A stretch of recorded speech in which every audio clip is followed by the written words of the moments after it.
Now to a story that hasn't really received the attention it deserves. An Afghan refugee who's been here in the U.S. since 2016 was charged in the killings of 3 Muslim men in New Mexico, but that's just the beginning.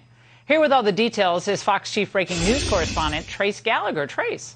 And Laura, the evidence is now showing the suspect is not just murdering Muslim men, he is also hunting and ambushing them. 51-year-old Mohammed Syed, an Afghan refugee who's been in Albuquerque for 5 years, has been charged so far with murdering 3 Muslim men. On July 26th, 41-year-old Aftab Hussein parked his car near his home, and police say Syed jumped out from behind a bush and then opened fire.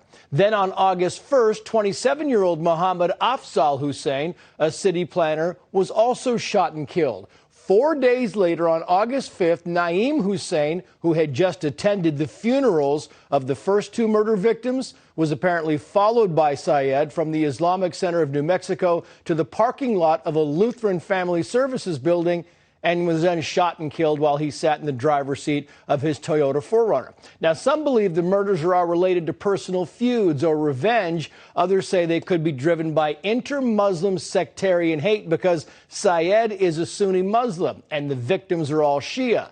Here is Syed being arrested. Watch part of this. Step over. Hand behind your back. Hand behind your back. Behind your back. Stop. Stop. Keep your hands. Keep your hands. I can but speak English.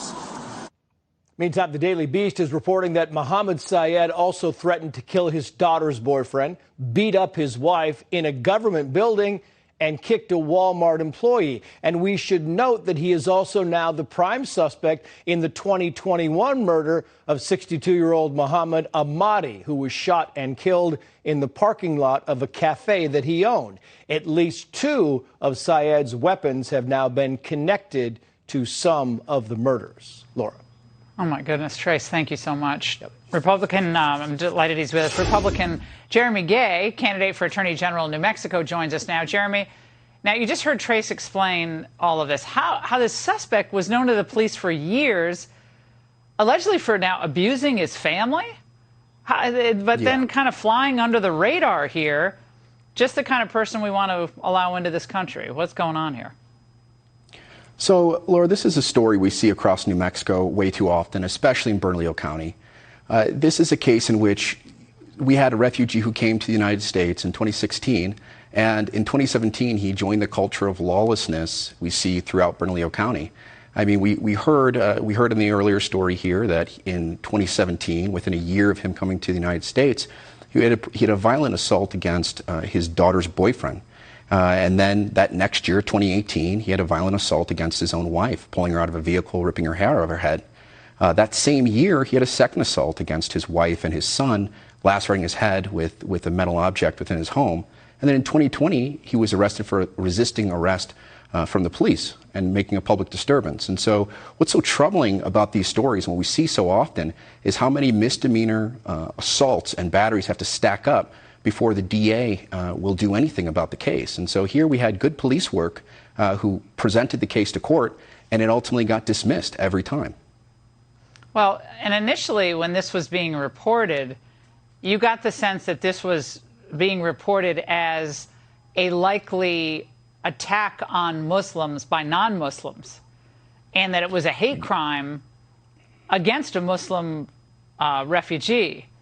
And then the storyline, to some, they thought, became kind of inconvenient because it looks like there's something else far deeper going on here.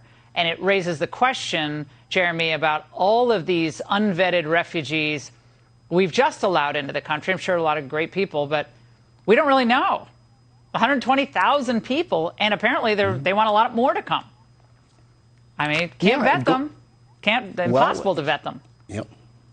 Well, as impossible it is to vet them, there has to be a plan in place. There has to be a reasonable procedures that can be taken to screen out the good apples from the bad. Like you said yourself, Laura, the overwhelming majority of individuals who come to this country seeking refugee status are fleeing from violent, war-torn countries of senseless violence.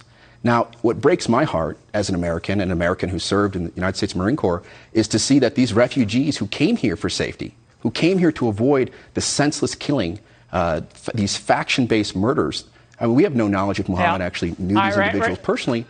Yeah. Jeremy, we got to roll, but we get the gist of what you're saying. Thank you so much for joining us.